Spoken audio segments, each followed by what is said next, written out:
हम लोग इस वीडियो में बिहार पब्लिक सर्विस कमीशन की 17वीं मुख्य परीक्षा के समान अध्ययन प्रश्न पत्र 2 के ओरिजिनल आंसर बुक का एनालिसिस कर रहे हैं।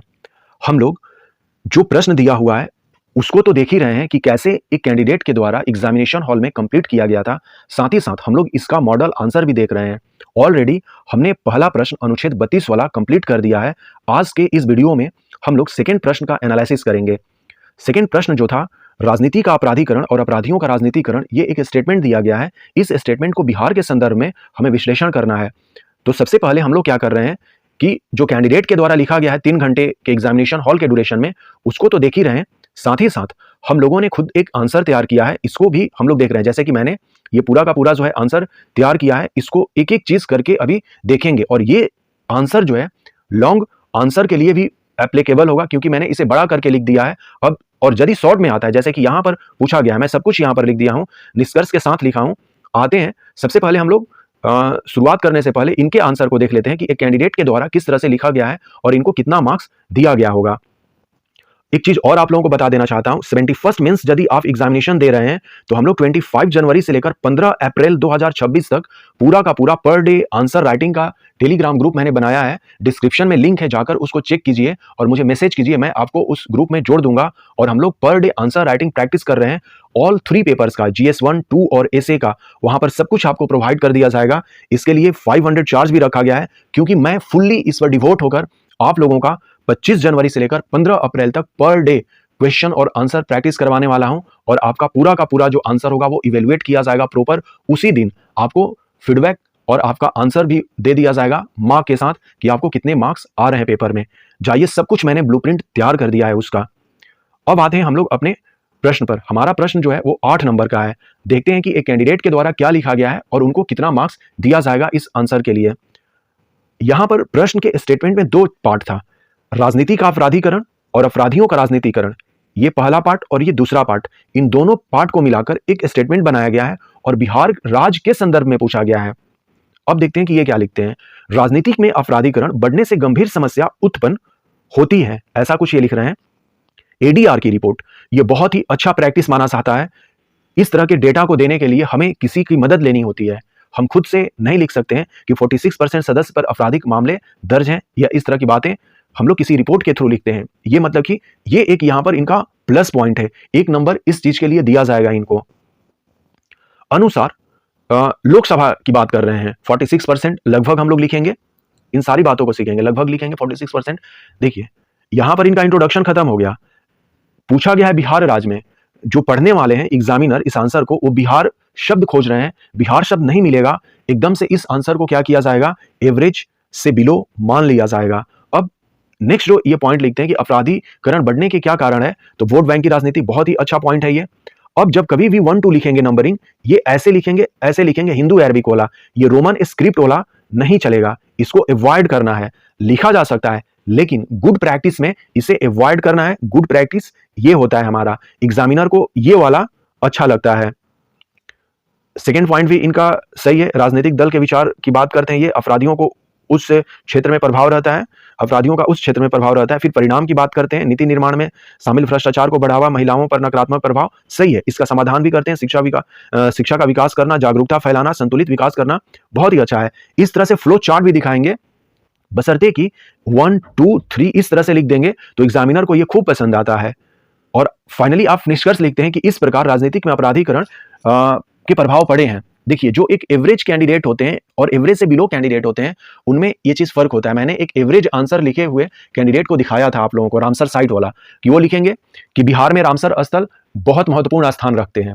ये एक जेनरिक सेंटेंस हो गया, जैसे कि ये एक जेनरिक सेंटेंस है कि इस प्रकार राजनीतिक में अपराधीकरण के प्रभाव पड़े हैं। नहीं, ऐसे नहीं लिखना है।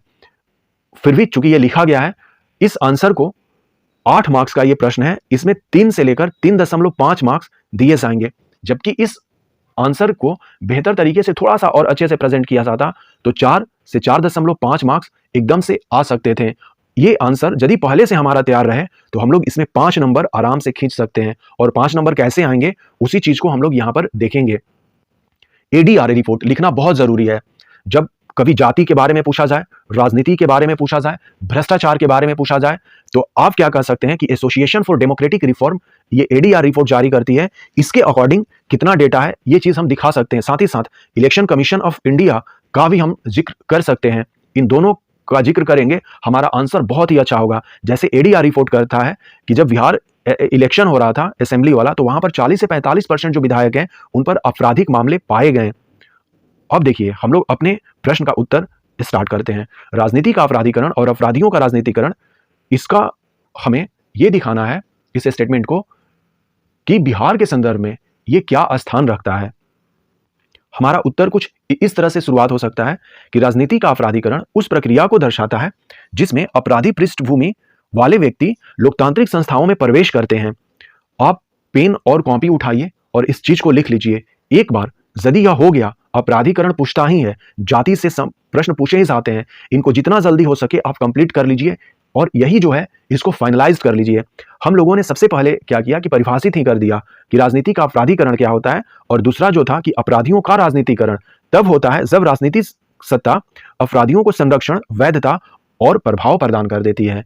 बिहार राज्य ऐतिहासिक रूप से इन दोनों प्रक्रियाओं से गहराई से प्रभावित रहा है, विशेषकर 1980 तथा 1990 के दशक में। अब यहीं पर हमको क्या करना है कि एडीआर रिपोर्ट वाला बात लिख देना है कि एडीआर रिपोर्ट के अकॉर्डिंग बिहार विधानसभा में 40 से लगभग 45% जो विधायक हैं वो उन पर आपराधिक मामले दर्ज पाए गए। और बिहार में इस समस्या का स्वरूप क्या है? लंबे समय तक माफिया राजनीति गठजोड़, कई जनप्रतिनिधियों पर हत्या, अपहरण, रंगदारी, संगठित अपराध जैसे गंभीर आरोप, जैसा कि एडीआर और साथ ही साथ ईसीआई भी कहता है इस बात को। यहां पर इन दोनों को लिख देंगे तो और बेहतर होगा। मैंने यहां पर नहीं लिखा था, आप इसको लिख देंगे, एकदम से आपका जो आंसर है वो फिक्स हो जाएगा। सेकेंड पॉइंट में हम लोगों ने लिखा। थर्ड पॉइंट में हम लोग लिखेंगे कि राजनीतिक अपराधियों के लिए सत्ता, सुरक्षा और सामाजिक स्वीकृति देता है जब वो राजनीति में आ जाते हैं, इसलिए उनका प्रवेश राजनीति में हो जाता है। तीन, हम लोगों ने इसके क्या दिखाएं, स्वरूप दिखाएं कि बिहार में इसकी रूप क्या है, राजनीति का अपराधीकरण और अपराधियों का राजनीतिकरण का स्वरूप क्या है। इन दोनों को मिलाकर हम लोगों ने ये इसका एक रूप बनाया था। अब हम लोग इसका ऐतिहासिक पृष्ठभूमि को जानेंगे। 1990 के दशक में क्या हो रहा था? कमजोर कानून व्यवस्था हो रही थी, जाति आधारित राजनीति हो रही थी, प्रशासनिक शिथिलता हम लोगों को देखने को मिली। अपराधी नेताओं ने स्वयं को क्या किया? जाति का संरक्षक या रक्षक बनाया, स्थानीय न्यायदाता बने, राजनीतिक प्रतिनिधि के रूप में स्थापित किया खुद को। इसके प्रमुख कारण क्या थे? कि जाति और पहचान की राजनीति। जब ये लॉन्ग, देखिए, जब शॉर्ट में आएगा तो केवल ये पॉइंट लिखेंगे, जब लॉन्ग में आएगा तो इसको थोड़ा सा एक्सप्लेन कर देंगे कि अपराधी नेता जातिगत समर्थन के आधार पर चुनाव जीतते रहे। अपराध को सामाजिक न्याय का नाम दिया गया। वो कर रहे हैं अपराध, लेकिन उसे क्या कहा जाता था? सामाजिक न्याय के तौर पर देखा जाता था या पेश किया जाता था उसे। सेकेंड पॉइंट है धन बल और बाहुबल, चुनावी खर्च, बूथ कैप्चरिंग, डराने धमकाने में अपराधियों की भूमिका, न्यायिक विलंब। थर्ड पोर्शन हमारा जो पॉइंट है, वर्षों तक मुकदमे लंबित रहने से अपराधी बार बार चुनाव लड़ते रहते हैं। फोर्थ पॉइंट हम लोग राजनीतिक दलों की अवसरवादिता, दलों द्वारा अपराधी छवि वाले उम्मीदवारों को टिकट देना। ज्यादा पॉइंट नहीं लिखेंगे, नहीं तो फिर क्या होता है कि आंसर हमारा हैवी हो जाता है और वो केवल और केवल हमारे घर पर ही हमारा आंसर आ जाता है, कॉपी में, एग्जामिनेशन हॉल में नहीं जाता है।